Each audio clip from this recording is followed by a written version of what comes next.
तो उसने अपनी माँ से पूछा, अम्मा मर्द क्या होता है? तो खातून ने कहा, बेटा मर्द रिस्पॉन्सिबल होता है, मर्द शेल्टर होता है। तो बेटे ने कहा, अम्मा मैं आपकी तरह कब मर्द बनूंगा। अब आप तसव्वुर करें कि एक माँ जिसने ज़िंदगी का सबसे बड़ा सदमा उठाया हो और उसको वो पी गई हो, उसने अपनी खुददारी का सौदा ना किया हो, ना भाई को पता चलने दिया, ना भाभी को पता चलने दिया। ओके, अलरोज़ कहती हैं कि सर जी क्या लोगों को, टॉक्सिक लोगों को इग्नोर करना चाहिए? मेरे बच्चे नहीं, बिल्कुल इग्नोर नहीं करना चाहिए। टॉक्सिक लोगों को दिल में रखना चाहिए, टॉक्सिक लोगों की तस्वीरें लगा के उनकी पूजा करनी चाहिए। टॉक्सिक लोगों की क्या अचार डालना आपने?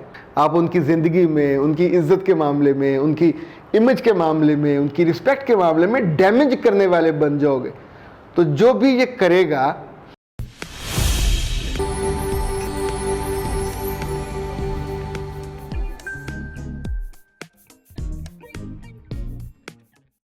बिस्मिल्लाहिर्रहमानिर्रहीम। खातिर हज़रात, मैं हूँ अख्तर अब्बास और आप सबको अस्सलाम वालेकुम। कभी कभी ज़िंदगी में बड़े खूबसूरत, शानदार और उम्दा लोगों से मुलाकात होती है। ये मुलाकात आपकी बिलमशाफे भी हो सकती है, फ़ोन पे भी हो सकती है। पिछले दिनों एक ख़ातून का लंदन से 4 साल के बाद फ़ोन आया। 4 साल पहले जब इनका फ़ोन आया था तो उस वक्त एक मुश्किल थी जो इनकी ज़िंदगी की सबसे बड़ी मुश्किल थी, and it was approaching to her. अभी उन्हें लग रहा था कि ये मुश्किल आएगी तो मैं और मेरे बच्चे हम कैसे सरवाइव कैसे करेंगे। तो मैंने उनसे गुजारिश की कि ये मुश्किल यूँ समझें आ गई और आप इस मुश्किल के आने से पहले अपना घर छोड़ के एक और जगह पे शिफ्ट हो जाइए ताकि आपकी ज़िंदगी सिक्योर हो जाए, वरना आप रोते रहोगे। दुख जब सर पे अचानक फटता है ना बम की तरह, तो फिर आम तौर पे आप अपने आप को संभाल नहीं पाते और एक तकलीफ़ होती है, एक सदमा होता है, एक ये होता है कि अनएक्सपेक्टेड, हॉट डेयर, उसने मेरे साथ ये कैसे कर दिया। पर लोग करते, दिल दुखाते। अभी 4 साल के बाद उन्होंने, तब हमारी और भी बहुत सी बातें हुई, हमने पूरी स्ट्रेटजी तय की। तो अल्हम्दुलिल्लाह सुम्मा अल्हम्दुलिल्लाह उन्होंने बताया कि सदमा आया और मैं बच गई।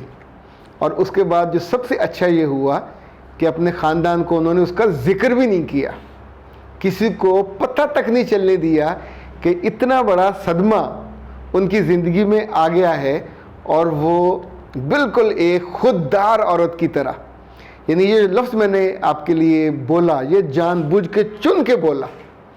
हुआ ये कि पिछले दिनों अब उनका बेटा जो उस वक्त 4 साल का था अब 8 बरस का है, तो उसने अपनी माँ से पूछा, माँ मर्द क्या होता है? तो खातून ने कहा, बेटा मर्द रिस्पॉन्सिबल होता है, मर्द शेल्टर होता है, घर को संभालता है, घर के बिल देता है, अपने बच्चों का ख्याल करता है और पूरी उनकी खुशियों का और सुख का ख्याल करता है। तो बेटे ने कहा, अम्मा मैं आपकी तरह कब मर्द बनूंगा।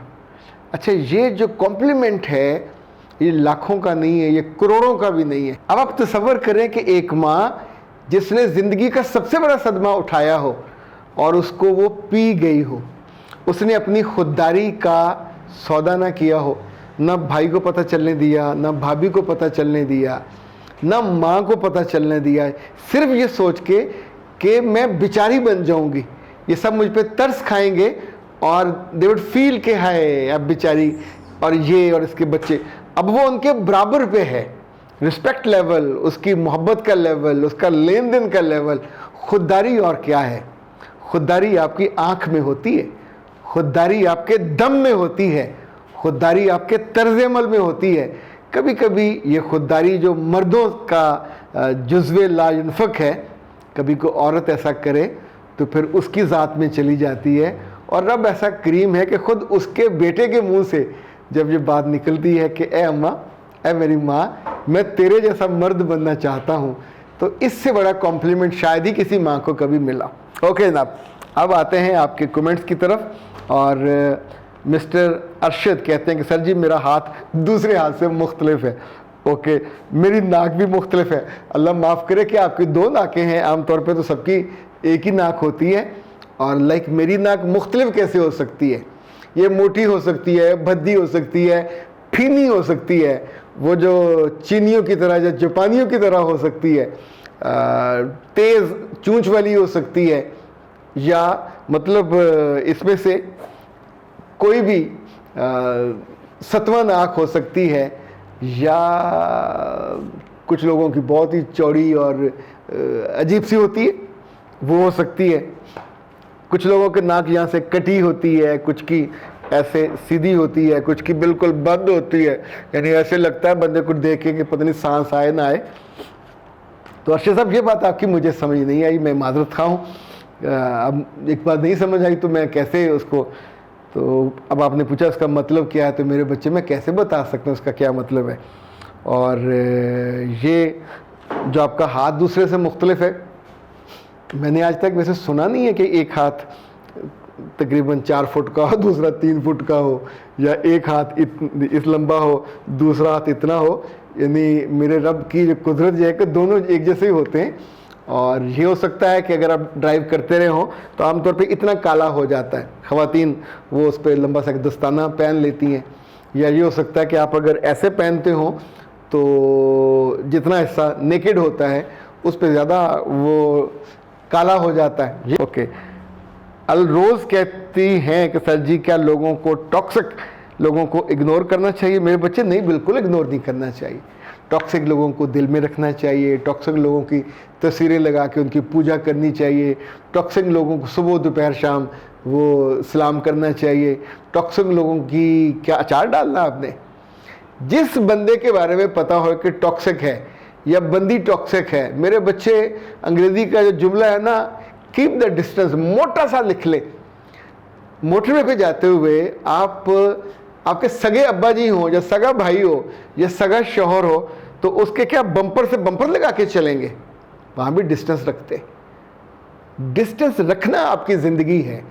और ऐसे लोगों के मामले में मुझे याद है एक बहुत ही शानदार खातून थी।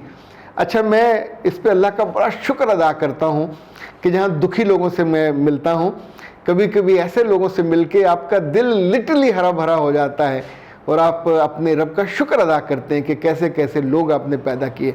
तो उस खातून को अपनी खुददारी का इतना ख्याल है कि वो कभी अपनी भाभी के साथ बैठ के, और भाभी आके उसको इंगिख्त करती हैं, जैसे कहते हैं ना उंगली लगाना, तीली लगाना, इसके बारे में बात कर, उसके बारे में बात कर, इसके बारे में बात कर, फिर कहना कि नी नज्जो तू बड़ी पक्की है, जिसके खिलाफ मर्जी बात कर लो, तेरे मुंह से एक लफ्ज़ नहीं निकलता।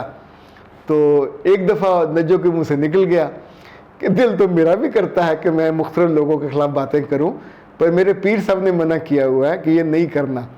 तो जब उन्होंने मुझे बताया तो ज़ाहिर है आपको अच्छा लगता है ये सुन के इस तरह की बात, लेकिन आप सोचिए कि द मोमेंट आप ये बात मुंह से निकालोगे, वो लेके वहाँ पहुँचेगी जिसके बारे में आपने कहा, तो आप उनके लिए टॉक्सिक हो गए। आप उनकी ज़िंदगी में, उनकी इज़्ज़त के मामले में, उनकी इमेज के मामले में, उनकी रिस्पेक्ट के मामले में डैमेज करने वाले बन जाओगे। तो जो भी ये करेगा, जो हमारी इमेज ख़राब करता है, वो टॉक्सिक है। अभी देखें कितने लोग हैं जिनको मैं पर्सनली ज़ाती तौर पे इवन जब उनका कमेंट पढ़ता हूँ मुझे पता होता है इसके पीछे कौन बोल रहा है। यानी कितने टॉक्सिक जेलस लोग होते हैं हमारी ज़िंदगी में, होते हम चाहे ना चाहे।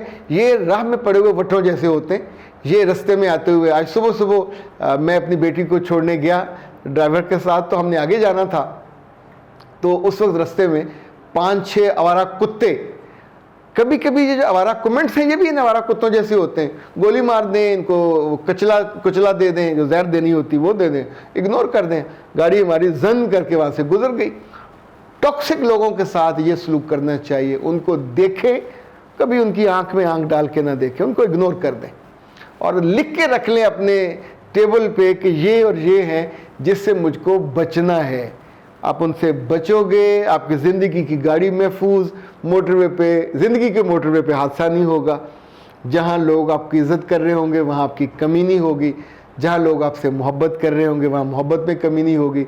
इन लोगों की बात को सुन के बिल्कुल ऐसे ही है जैसे तेज़ आंधी आती है और वो वावरोला मट्टी उड़ती है, उस वक्त आप क्या करते हो?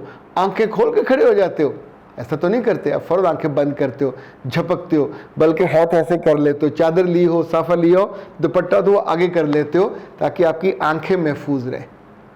ये दिल, ये आंखें, ये आपकी रूह, सबकी हिफाजत करनी चाहिए ऐसे टॉक्सिक लोगों से, ताकि ना आप उनकी वजह से तकलीफ़ में जाएं ना आपकी वजह से कोई और तकलीफ़ में जाए। अख्तर अब्बास को दीजिए इजाज़त। अस्सलाम वालेकुम।